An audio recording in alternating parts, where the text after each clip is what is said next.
Hey, Steve Mignani here. Before we get to our junkyard crawl video for today, just a heads up, on October 1st, if you're in the Durant, Oklahoma area, I'll be there live at Spanky Assiter's inaugural Freedom Choctaw Collector Car Auction at the Choctaw Casino and Resort Event Center, again in Durant, Oklahoma, where a whole bunch of cool collector cars are going to get sold, many of them at no reserve. And I'll be on the stage live doing commentary.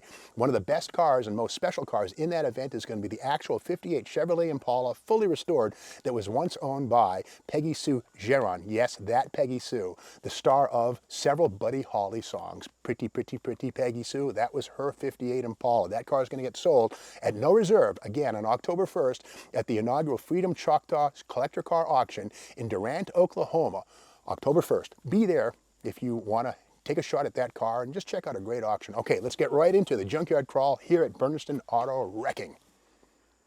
Hey, Steve Mignani here doing the junkyard crawl at Bernardston Auto Wrecking in Bernardston, Massachusetts with a 1984 GMC 6000 dump truck. Now, we all know where passenger cars come from. Assembly lines. We've seen the pictures, lines of cars, different color, but kind of all the same. Well, how about dump trucks? Are these things built as dump trucks by General Motors?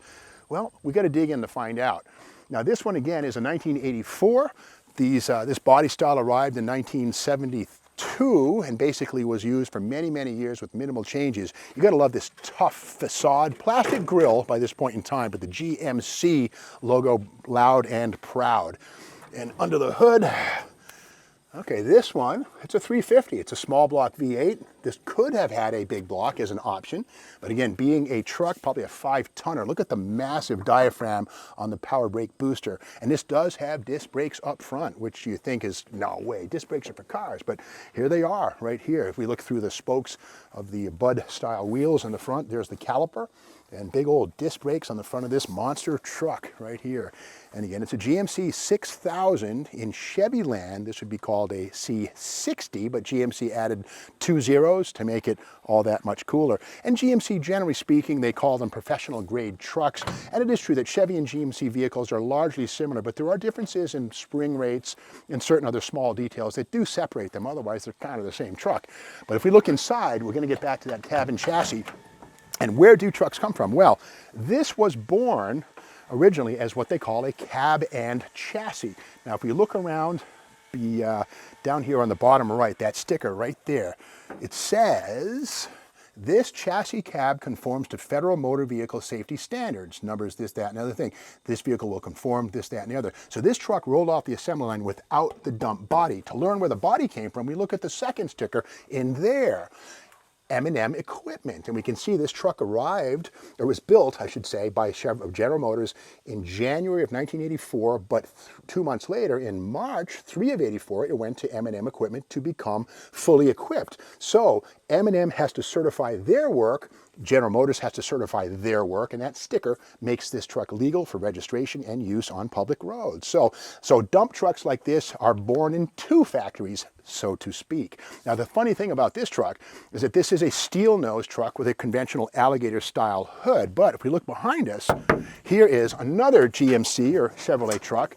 Similar, right? Same truck, right? Well, no, this is actually a tilt nose fiberglass type arrangement. So both configurations were possible from the factory if you chose either the fiberglass or the bolt-on. Now, something about GMC and Chevrolet full-sized heavy-duty trucks is that while the cab is very much the same, or similar at least, to like a half-ton or a 3/4-ton pickup truck, the fenders and the cowl are very different. Now, if you look over here, this is a truck front fender, and we notice that it has this built-in cowl extension right here. That's something, and of course the kickouts for the wider front wheel. This is something that's very different. Meanwhile, the doors are the same as a pickup truck, but again, the front clip is very specific to a heavy-duty truck. But again, the cab from the firewall back, you can adapt that to a pickup truck. And the good news about trucks like this is the cab sits about 1.5 feet farther away from the road than it does on a pickup truck, so the salt and the corrosion generally are kept at bay. Now, there's something on a pickup truck and a full-size truck called a SPID, or the Specifications Identification Decal. I'll meet you on the other side, Shane. This one has 2 SPID stickers. So let's take a peek and do some decoding. And these are kind of fascinating. If you look right in here, let's read these things line by line. It's kind of cool. Okay, we have tire tread, interior trim, speedometer driven gear, front shaft, speedo adapters, rear torque rods. Okay, rear torque rods. That's typically found on a dump truck to control axle movement. Let's see what else we got. Anything cool here? Axle, okay, yokes over here. It's just kind of cool. Tire brand special. Intermediate shaft hangers, so that would be for the drive shaft in the back. Rear shaft main, front torque rods. Pretty cool. I mean, all these little tiny details right here. Oil fastener hangers. On this one here, we have tinted glass, mirrors, 137-inch wheelbase, frame reinforcement. That's for the dump truck bed or body.